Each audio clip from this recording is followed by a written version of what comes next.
বড় ডিগ্রিধারী লোকের নাম দিছি, একটাও সভাতে লোক আসে না। আর যখন এই যে লোকগুলো আছে, এগুলোর নাম নেওয়াটা তো উচিত হবে না। যারা আসতে গেলে স্টেজে বসেই, বহুটা দেখতে গেলাম তো বহুটাকে জিজ্ঞেস করলাম কতক্ষণই তুমি পড়া, বলছি স্কুল পর্যন্ত পড়া। আর তখন খ্যাপা করলো কি, স্কুল ড্যাগ করে করে নাপতে নাপতে নাপতে নাপতে বলছে 600 কদম হলো, 600 ড্যাগ হলো, তাহলে তোমার কি বহু 600 ড্যাগ পড়া। আচ্ছা, এইগুলো গল্প কি এইরকম মাইকে উঠে যদি একটা বক্তা, যাকে সকালবেলায় বিদায় করতে গেলে ওর গাড়ির ভাড়াও দিতে হবে এবং ওর পকেটের খরচাও দিতে হবে, তো 10 থেকে 15,000টা টাকা নিবে, আর নেওয়ার পরে যদি আমাকে খেপা আর খেপির গল্প শোনাই, আর শ্বশুরের বাড়ি যা দরজা পেলে না মশারিতে, তখন উপর দিক দিয়ে ঝাঁপ দিয়ে বহুর কাছে কুদ্দে পড়ে গেল, এগুলো আমাকে যদি গল্প শোনাই, তাহলে আপনি খেয়ানত করছেন না করেন না? আর যিনি সভাপতি সভাতে থাকছেন তিনি খেয়ানত করছেন কি করেন না? এটা আপনাকে কালকে বিচার করে দিতে হবে। দ্বিতীয় কথা হলো এই, উচিত কথায় বাপ বেজার, চাননি রাতে চোর বেজার, গরম ভাতে বিড়াল বাজার।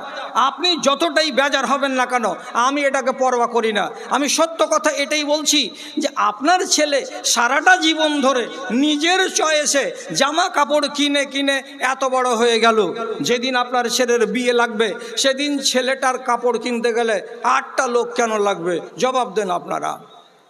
আমার বাড়ির পাশে বিসমিল্লাহ হোটেল, 2 পক্ষের লোক, মেয়ে পক্ষের আর ছেলে পক্ষের লোক, 8 জন 10 জন করে লোক একটা করে ক্যারি ধরে আছে, সব জামা কাপড় ইত্যাদি ভরা আছে। আর এইগুলো নিয়ে এরা কি করছে, বিসমিল্লাহ হোটেলের কাছে গিয়ে তারপরে তখন খানা খাচ্ছে। কতটি খানা খাবে? এই 8 জন লোকে 1600 টাকার খাবার খাবে।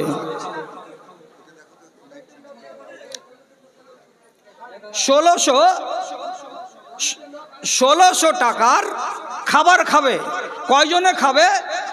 এই 8 জন। ন্যায্য কথা বলার আপনার সামনে কি আছে, আপনার জান মেরে দেবে এরকম লোক আছে, তো তার জন্য আপনি ন্যায্য কথা ছেড়ে দেবেন। উদাহরণ কি দেব আপনাকে? 60 হিজরির কথা। কোন সালের কথা? 60 হিজরি সনের একটু আগেকার কথা, সামান্য একটু আগেকার কথা। মদিনার গভর্নর হলেন মারওয়ান। মারওয়ানকে গভর্নর নিযুক্ত করেছেন হযরতে মুয়াবিয়া।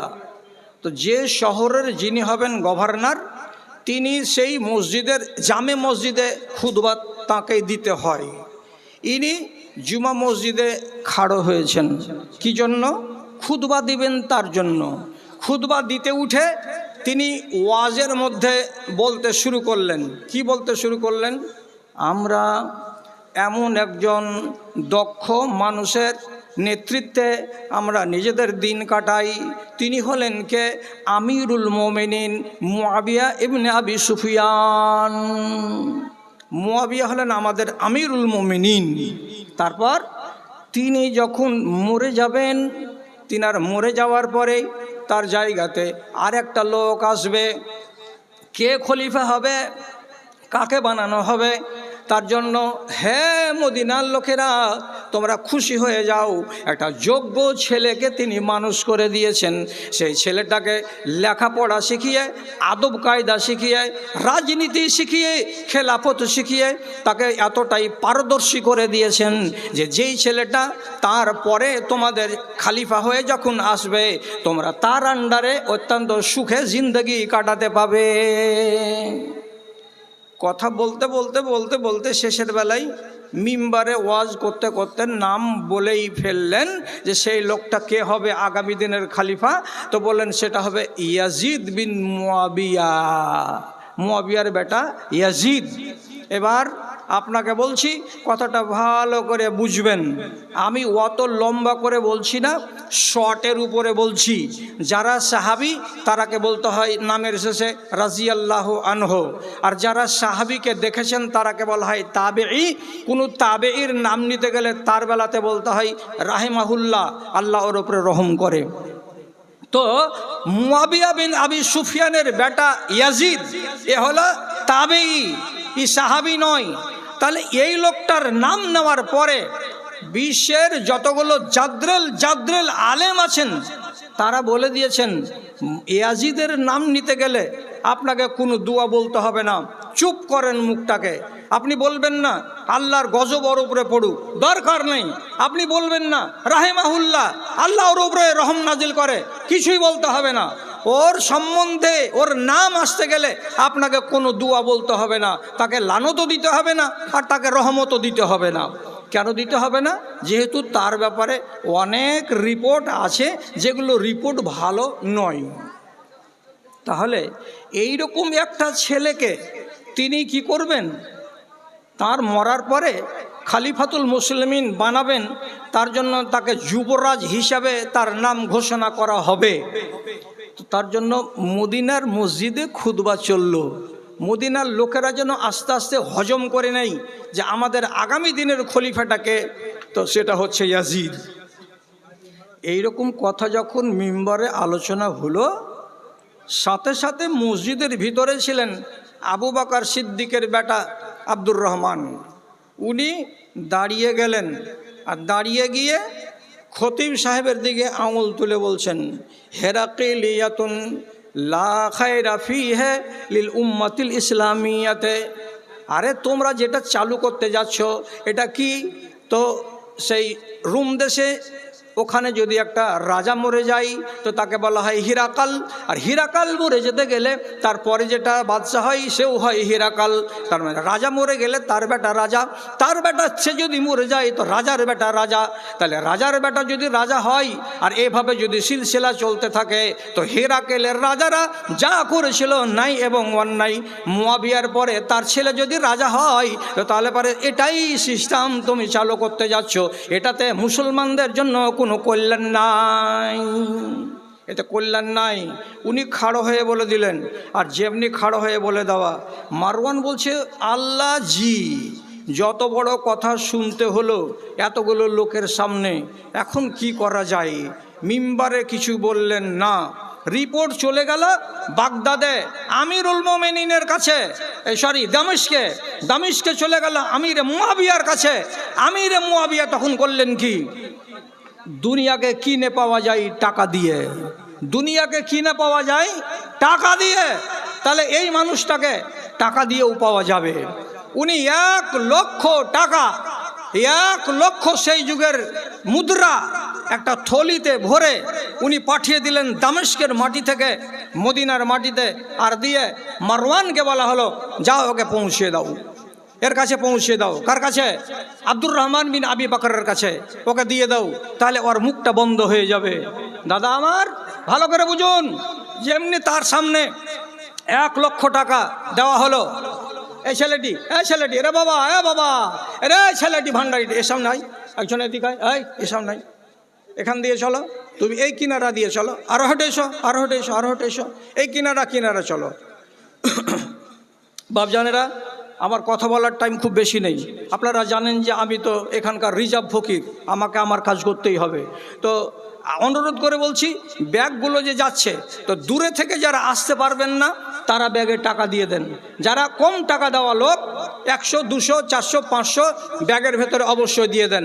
আর যারা বড় মানুষ আছেন, যাদেরকে রব্বুল আলামিন ইজ্জত সম্মান বেশি দিয়েছেন, তারা আপনারা কিন্তু ওইখানে ব্যাগে 100টা টাকা দিয়ে যথেষ্ট মনে করবেন না, আপনাকে আল্লাহর ওয়াস্তা দিয়ে বলছি।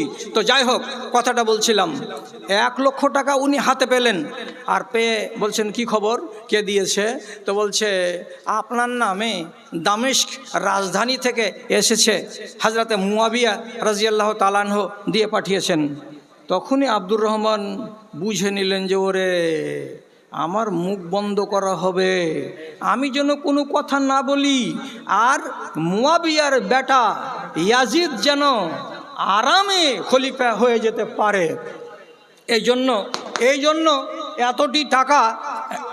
এতটি টাকা আমার নামে দিয়ে পাঠানো। ঠিক আছে, আচ্ছা, তো নিচ্ছি, একটু পরে বলছি আমি। তো এতটি টাকা পাঠিয়ে দিয়েছে। উনি সাথে সাথে টাকাটিকে নিয়ে এসে মারওয়ানের সামনে এভাবে রেখে দিলেন, আর দেওয়ার পরে বলছেন লা আবিও দিনী বিদ্দুনিয়া, ও নেতাজি শুনো, আমি আমার দিনকে টাকার বিনিময়ে বিক্রি করব না। আমি টাকা দিয়ে আমার ইমানকে বিক্রি করার লোক নই। তুমি 1 লক্ষ টাকা আমাকে দিয়েছো, আর দেওয়ার পরে তুমি আমার ইমানকে কিনে নিতে চাইছো। আমি তোমাকে আল্লাহর কসম দিয়ে বলছি, তুমি যদি আমার ওজন যতটা হবে এতটি যদি সোনার মুদ্রা দিয়ে দাও, এতটি যদি চাঁদির মুদ্রা দিয়ে দাও, আল্লাহর কসম আমি হক কথা বলেই যাব এবং সারাটা মদিনার লোককে এটাই বলবো, যেটাকে খলিফা বানাতে যাচ্ছে মুয়াবিয়া রাদিয়াল্লাহু তাআলা আনহু, সেটা আমাদের খলিফা হওয়ার যোগ্য নয়। সাহস কতটা সাহস!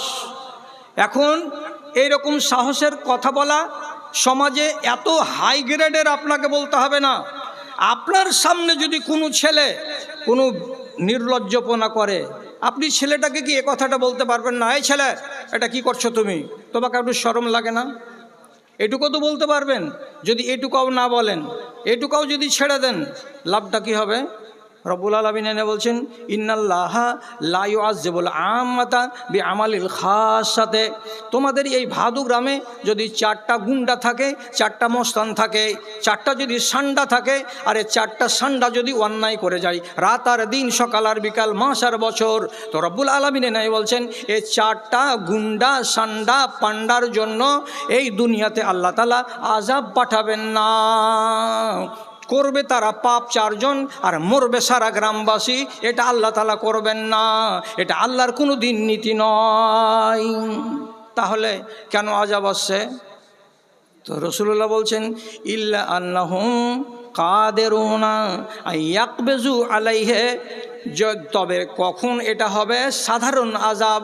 যে গ্রামের লোকগুলো, যে দেশের লোকগুলো তাদের ক্ষমতা আছে, একটা অন্যায়কারীকে রুখে দিতে পারবে, তার হাতখানাকে চেপে ধরতে পারবে, অন্যায়কে রোধ করে দিতে পারবে, এই যোগ্যতা এই লোকেদের মাঝে আছে। কিন্তু জনসাধারণ তার হাতখানাকে ধরতে যায় না, তাকে বাধা দেওয়ার সাহস কেউ করে না, তাকে বারণ করতে কেউ সাহস করে যায় না।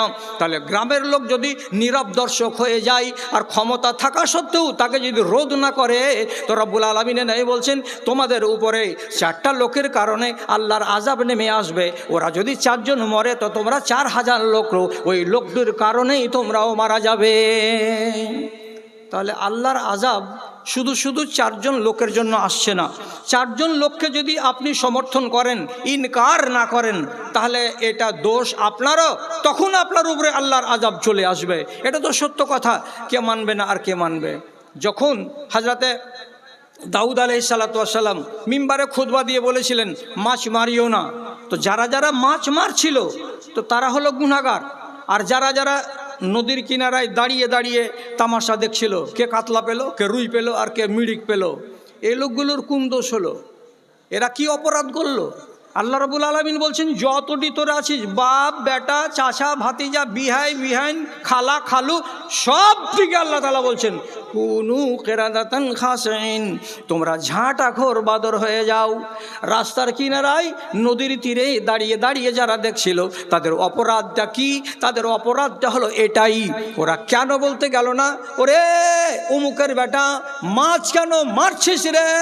নবী দাউদ তো তোমাদেরকে মিম্বারে দাঁড়িয়ে নিষেধ করে দিয়েছিল মাছগুলো মারবে না। তোমাদের জ্ঞান যাতে ফিরে যায় তার জন্য তিনি বারবার করে বলেছিলেন, ও আমার গ্রামের লোকেরা, এরা শনিবারের দিন মাত্র আসছে, রবিবারে আসে না, সোমবারে আসে না, মঙ্গলবারে আসে না, বুধবারে আসে না, বৃহস্পতিবার শুক্রবারের দিন আসে না, শুধু জুমার দিন আসে, শুধু জুমার দিন আসে। কেন আসে? আমার মুখ থেকে যে তাওরাত জবুরের তেলাওয়াত হয়, আমি আল্লাহর বাণী তেলাওয়াত করি, ওইগুলোকে শোনার জন্য এরা আসছে। আর মাত্র শনিবারের দিন জুমার নামাজে এরা আসছে। আর তোমরা যদি তাদেরকে মেরে দাও, আল্লাহ তাআলার আযাবে গ্রেফতার হয়ে যাবে। তোমরা জানার পরেও কেন জানছো না? তোমরা শোনার পরেও কেন মানছো না? এই কথাটা রাস্তার কিনারায় দাঁড়িয়ে থাকা লোকগুলো কাউকে বলতে যায়নি। তার জন্য রব্বুল আলামিন তাদের সবাইকে সমান গুনাহগার স্থির করে দিয়েছেন। আর দেওয়ার পরে বলেছেন, মুনকারকে তোমরা রোধ করবে না, তার জন্য তোমরাও গুনাহগার, তোমরা সবাই বাঁদর হয়ে যাও। আটকে গেল। এই কথাগুলো আমরা আর বলতে পারি না।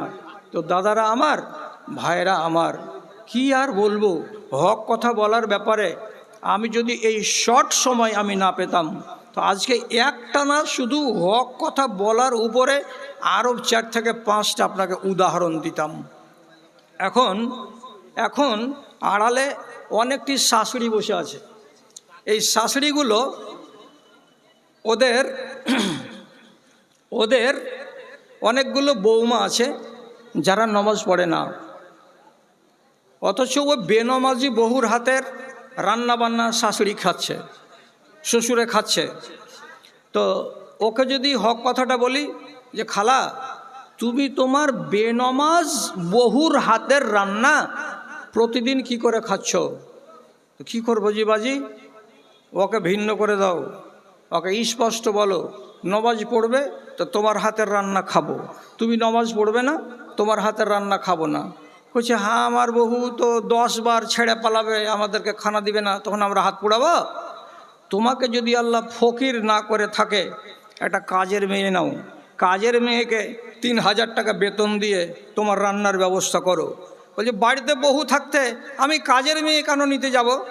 তো তুমি তোমার ইমান বাঁচাবা না তুমি তোমার বউকে বাঁচাবা, কোনটা করবা? ইমানকে বাঁচাবার জন্য ইব্রাহিম নবী বাপকে শেষ সালাম বলে চলে গেলেন ইমান বাঁচাতে। রসুলুল্লাহ নিজের বেটি জাইনাবকে বললেন পুরুষটাকে ছেড়ে দিতে হবে বেটি, ওর কাছে রাত কাটাতে হবে না।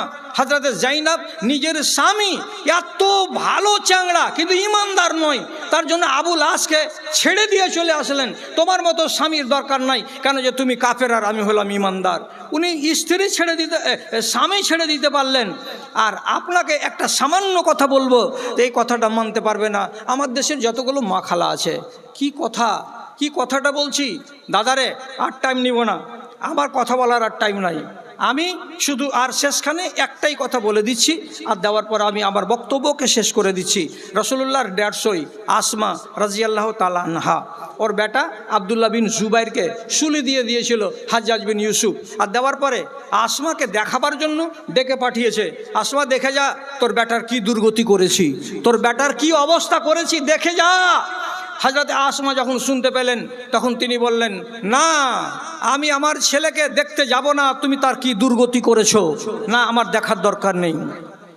তখন হাজ্জাজ বলে পাঠালো লাতাতিয়ান্নানি আওলা আবআসু ইলাইকে, হয়ে গেছে, আল্লাহ আবাসো এলাইকে মান ইউসহেবকে বেকরুনকে। আসমা, আমি তোমাকে সহজ ভাষায় বলছি, আসো আর আমার সামনে তোমার বেটাকে দেখে যাও, কেমন করে শুকনো খেজুরের ডালে তাকে শুলিতে চড়িয়ে রেখেছি। যদি তুমি না আসো তাহলে পরে আমি তোমার কাছে লোক পাঠাবো, যে লোক দুটো তোমার চুলের ঝুঁটি ধরে ছ্যাঁচড়াতে হিচড়াতে আমার এখানে নিয়ে আসবে, যেখানে তোমার ছেলেকে শুলিতে ঝুলিয়ে রাখা আছে। তুমি আসবে কি আসবে না? চুলের ঝুঁটি ধরে তোমাকে টেনে নিয়ে আসবে আমার লোক, তুমি আসবে না? কথাটা যখন শুনতে পেলেন রাসূলুল্লাহর 150 হযরতে আসমা তখন উল্টা বলে পাঠালেন, যাও, হাজ্জাজ 1,20,000 মানুষকে মার্ডার করেছে, তার জন্য সে আমাকে গরম দেখায়? আমি তার গরম শূন্যওয়ালা লোক নই। ওকে বলে দিবা তোমার লোক কোথায় আছে পাঠাও। কোন লোকের এত বড় সাহস আছে যে আবার চুলের ঝুঁটি ধরে আমাকে টেনে নিয়ে যাবে ওই দৃশ্যটা দেখার জন্য? দিশা না পেয়ে হাজ্জাজের মতো এত বড় জালিম প্রতাপশালী গভর্নর হাঁটতে হাঁটতে আসমার কাছে এসেছে। আর আসমার কাছে এসে বলছে তোমাকে ডেকে পাঠালাম তো তুমি এলে না, তো তোমার বেটার খবর জানো কি করেছি? তুমি জানো? তখন হযরত আসমা এর মতো জল্লাদের সামনে বলে দিলেন, ইন্নাকা খাররাবতা দুনিয়াহু ওয়া ইনহু খাররাবা আখিরাতাকা। তুমি আমার বেটার দুনিয়াকে বরবাদ করেছো আর আমার বেটা তোমার আখিরাতকে বরবাদ করে দিয়েছে, আর বেশি কিছু বলার নাই। শুলি দিলে তো কি?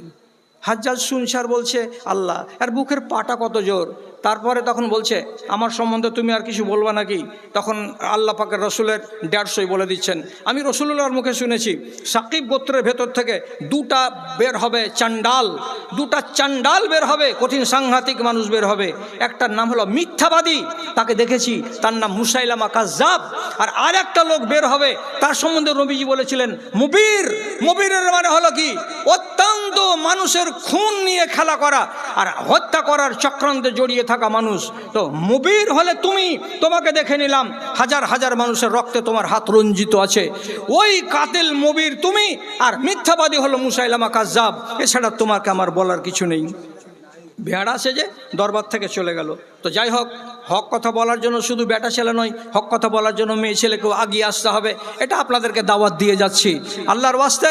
এইবার আমি আপনাদেরকে ডাকছি, যে সকল ভাইয়েরা আপনারা এইরকম একটুখানি সচ্ছল আছেন যে একটা ভালো দান দিবেন, এরকম ভালো দানকারী ভাইদেরকে ডাকছি আল্লাহর ওয়াস্তে একটু উঠে আসেন। অন্তত পক্ষে যারা 1000 টাকা দান দেবেন তাদেরকে আমি ডাকছি। পাহাড়পুর চাচল পাহাড়পুর 7,000 টাকা নগদ। আলহামদুলিল্লাহ, মাশাআল্লাহ। আচ্ছা, এটি বলছি আমাকে নুরুল হক ম্যানেজার 10,000 টাকা। ডাক্তার সালিম আরিফ পূর্ণিয়া 10,000 টাকা। ডাক্তার এজাজুল হক ভাদু ডাক্তার এজাজুল হক ভাদু 10,000 টাকা। ডাক্তার জিয়াউল হক মালদা টাউন 5,000 টাকা। 5,000 টাকা। ডাক্তার হুমায়ুন জনকল্যাণ 10,000 টাকা। এটা হয়ে গেছে। মিস্ত্রি শওকাত আলী নগদে 4,000 টাকা বালিয়া। হ্যাঁ, হাজি সাইদ আলী দক্ষিণ শ্যামপুর 2,000 টাকা। হ্যাঁ, আর একটা বেনামিতে 10,000 টাকা। একটা বেনামিতে 10,000 টাকা দিয়েছে। ডাক্তার শফিক আলম পূর্ণিয়া থেকে উনি 10,000 টাকা। এইটি এতটি ডাক্তার তাহসান বরতলা 10,000 টাকা। এই টাকাটি এতটি বাহির থেকে দূর দারাজ থেকে দান এসেছে, আলহামদুলিল্লাহ। আচ্ছা, আর একটু পরে আচ্ছা দোয়া চেয়েছে মা। ঠিক ঠিক ঠিক ঠিক। আর এখানে একটা আছে গলার তাবিজ। এই গলার তাবিজটা দিয়েছে আমার ছোট ভাই আব্দুল মাতিনকে যদি চিনতে না পারেন তো হাজি ঝাটু না কি বলতো ঝাইল হাজির ছোট বেটা আব্দুল মাতিন, ওর স্ত্রী দিয়ে পাঠিয়েছে একটা সোনার তাবিজ। ভাগে পেয়েছিল শাশুড়ির, ওই সোনার তাবিজটাকে দিয়ে দিয়েছে যে এতে আমার মা আর বাবার যদি কল্যাণ হয়। আলহামদুলিল্লাহ। আল্লাহুম্মা সাল্লি আলাইহিম আল্লাহুম্মা বারিক আলাইহিম আল্লাহুম্মা আইয়িদহুম বিল ইলমি ওয়াল হিলমি ওয়া যায়্যিনহুম বিল ঈমানি ওয়াত তাকওয়া ওয়া লা তুআরজুম বিল ফিতানি ইয়া রাব্বাল আলামিন আমিন বিরহমাতিকা ইয়া আরহামার রাহিমিন। 7 মাস্টার 1000 টাকা দিয়ে পাঠিয়েছেন, হোয়াটসঅ্যাপ ইয়েতে ফোন পেতে দিয়ে দিয়েছেন, বাবা মায়ের নামে দোয়া চেয়েছেন। এটা কত ভাই? 6,500। বাড়ি কোথায়? বেনামিতে। আলহামদুলিল্লাহ। আসুন বেনামিতে আমার এক ভাই যান 6,500 টাকা দান কবুল করো তুমি পাক সুবহান। ওহি আল্লাহ দয়াময় মেহের করিবে, দানকারী দানকে তুমি কবুল করিবে। আমিন। আমিনটাকে নাম বলেনি কতটি? মিতু দাদু আর নানি আর আচ্ছা, আলহামদুলিল্লাহ, মাশাআল্লাহ। আল্লাহুম্মা আইয়িদহু বিল ইলমি ওয়াল হিলমি ওয়া যায়্যিনহু বিল ঈমানি ওয়াত তাকওয়া ওয়া লা তুআরজু বিল ফিতানি ইয়া রাব্বাল আলামিন। পরওয়ারদিগার তাদের মাইয়াদেরকে তুমি মাগফিরাত করিও। আমিন।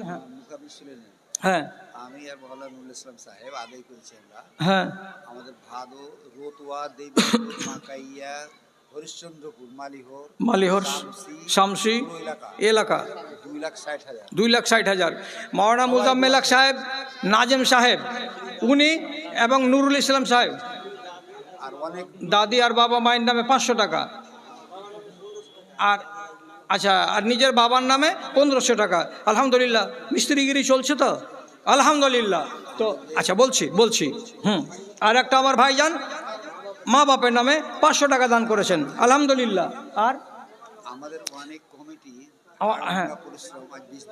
কমিটি অনেক পরিশ্রম করেছেন, করে ধান চাল টাকা পয়সা হ্যাঁ ইনারা কালেকশন করেছেন। ও দোয়া প্রার্থী। তাহলে যতটি টাকা নাজিম সাহেব এবং নুরুল ইসলাম সাহেব এরা আদায় করেছেন তার পরিমাণ 2,60,000 টাকা। আর এর ভেতরে আবার কমিটির বিশেষ ব্যক্তিও শরিক রয়েছেন যে তারা মেহনত করে এই টাকাগুলোকে কালেকশন করেছেন। তো যখন সবার বাবা মায়ের জন্য এতটি টাকা, সবার কল্যাণের জন্য যখন আপনারা দোয়া প্রার্থী হয়েছেন, তখন আপনারা আমার সাথে সাথে একটু আমিন বলেন। আচ্ছা, আমার চলে যাওয়ার টাইম হয়ে গেল, টাইম বাঁধা আছে এখানে। আমার টাইম হলো 1 ঘন্টা। 11টা যেমনি বেজে যাবে আমি এখান থেকে চলে যাব। আর তারপরে আপনাদের শেষ বক্তা যিনি উনি চলে এসেছেন, মুমতাজুল ইসলাম, উনি রেডি আছেন ঘরে। যেমনি টাইম হবে উনাকে এখানে নিয়ে আসা হবে। হ্যাঁ বলছি স্টেজে, আচ্ছা স্টেজে চলে এসেছেন, আলহামদুলিল্লাহ। তাহলে এই তো আর কয়েকটা মিনিট দেরি আছে, এতে হয়ে যাবে। এখানে লেখছে আসসালামু আলাইকুম শেখ, জালসার মাহফিলে পর্দার ঠিক ঠিকানা নেই। এই মাহফিলে ওয়াজ করে আপনি আর জালসা কমিটি হিসাব দিতে পারবেন? প্রশ্ন এড়িয়ে যাবেন না। বাপের নামে আব্দুল তোয়াব হাজি। এটি কতটি? ছোট বারতলা। এটি 3,000। ও এটা এইটা আচ্ছা মাশাআল্লাহ। আনিসুর রহমান বাবা মায়ের নাম কতটি? 2500, আলহামদুলিল্লাহ। আচ্ছা এইটা আমার ভাইজান 500 টাকা দান করেছেন, আল্লাহুম্মা সাল্লি আলাই আল্লাহুম্মা বারিক আলাই। বাবা মায়ের জন্য 500 টাকা দিয়ে দোয়া চাইছেন, আলহামদুলিল্লাহ মাশাআল্লাহ। আচ্ছা বাবা মায়ের নামে হ্যাঁ হ্যাঁ 500 টাকা।